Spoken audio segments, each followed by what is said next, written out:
It is time to drain the swamp in Washington, D.C. This is why I'm proposing a package of ethics reforms to make our government honest once again. When Bill Clinton, who was right about Obamacare 2 weeks ago, by the way, he said it's crazy, came into office, he signed an executive order saying if you work for the White House or a federal agency, you can't lobby the government for 5 years after you leave. But then President Clinton did what the Clintons always do. He rigged the system on his way out, right? Clinton lifted the executive order so Clinton cronies like John Podesta could start raking in cash. So here's what we as a group are announcing tonight. First, I'm going to reinstitute a 5-year ban on all executive branch officials lobbying the government for 5 years after they leave government service.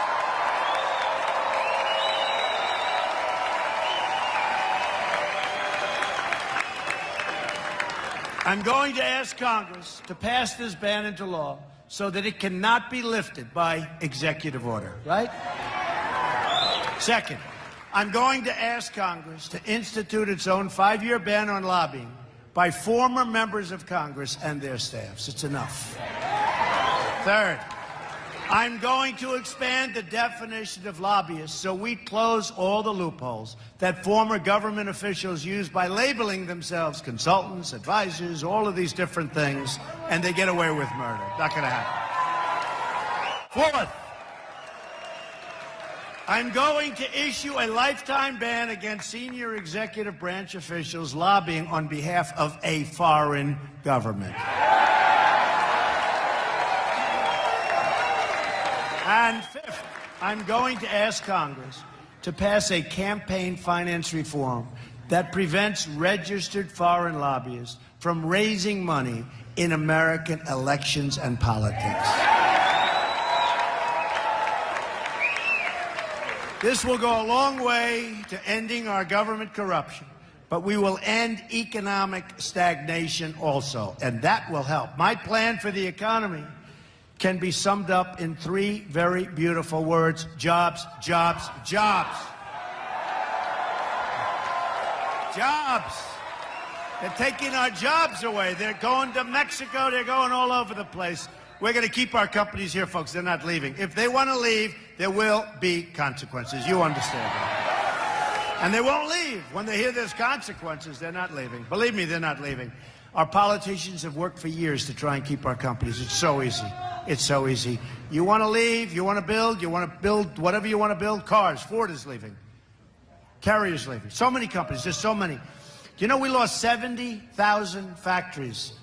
70,000 factories since the signing of NAFTA. I thought it was a typographical error. I figured maybe 700, maybe 7,000, 70,000 factories. At the center of my jobs plan will be fixing our terrible trade deals. They are horrible.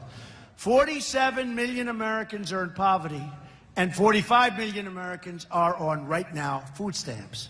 We have nearly an $800 billion annual trade deficit in goods with the rest of the world, and the worst so-called recovery by far since the Great Depression.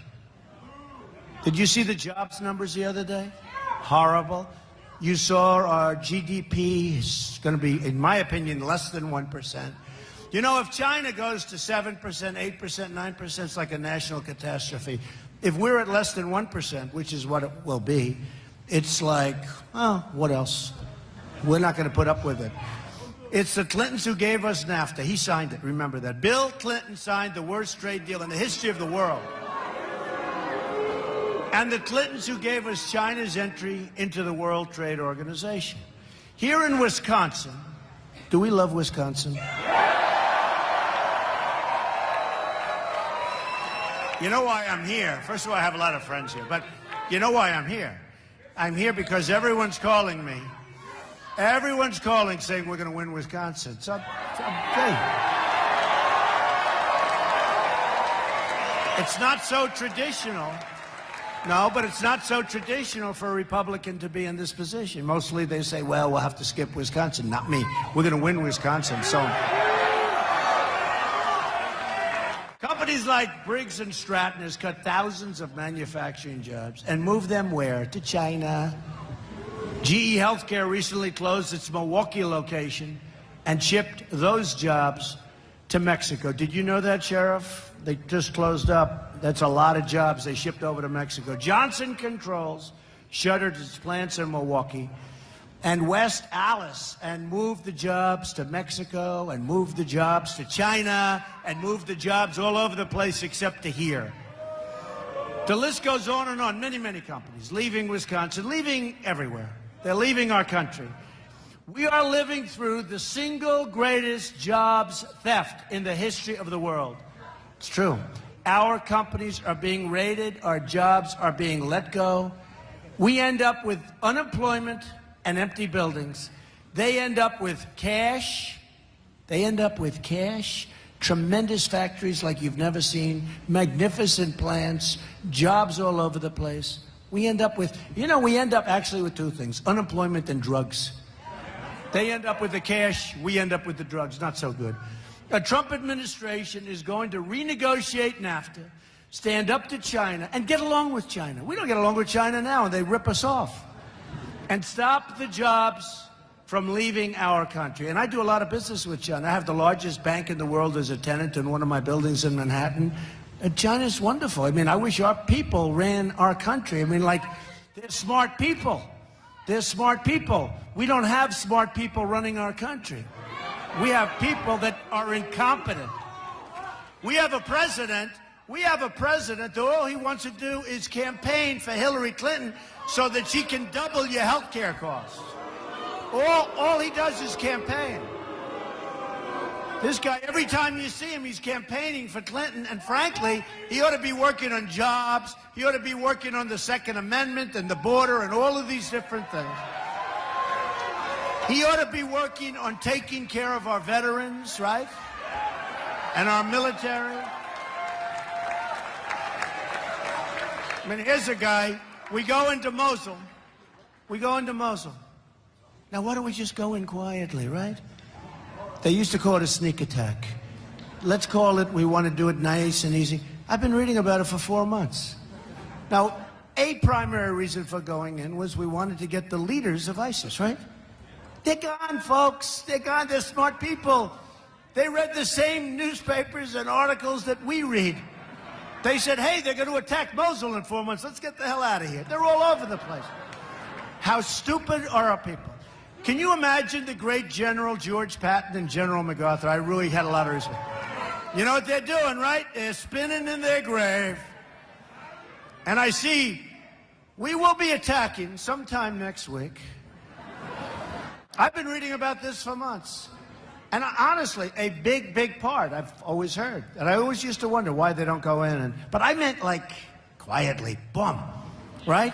Surprise. Do you remember they used to call it the element of surprise? Now our element of surprise is in 4 months, we will be attacking Mosul.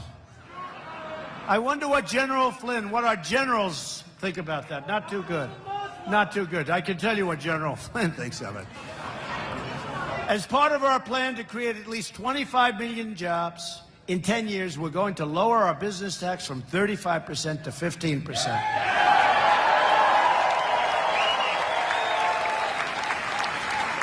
We're going to make our nation rich again. We're going to have great companies. We're going to have great jobs, and jobs are going to start coming back to America.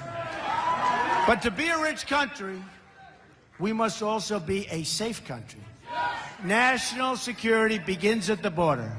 Speaking in a secret meeting to a foreign bank, Hillary Clinton said her dream is for totally open trade. There go the rest of your jobs. And open borders. There goes your country.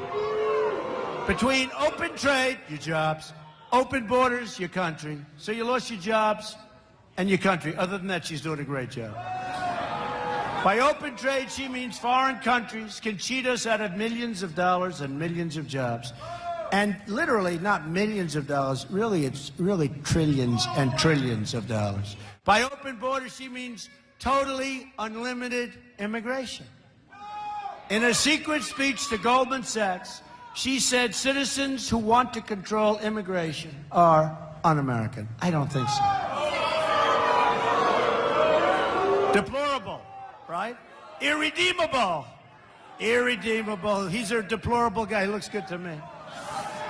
So Hillary thinks most of the country is either deplorable or irredeemable, un-American, racist, or basement dwellers. That's what she called Bernie Sanders people, basement dwellers. Oh, Bernie, why did you do it, Bernie? You know, his people are saying, why'd you do it, Bernie? Why'd you do it? Poor Bernie. Now he has a rally and 100 people show up. It's a little sad. He could have left a great mark on history. He won't. Hillary's plan includes, although I think we're going to get a lot of Bernie people, because one of the things Bernie knew is that we were being ripped off on trade. It's a big factor. And we're not only going to make that good, we're going to have a lot of trade, but we're going to make great deals. We're going to have a double highway. We're going to have things coming back to us. Right now, it's a one-way highway out.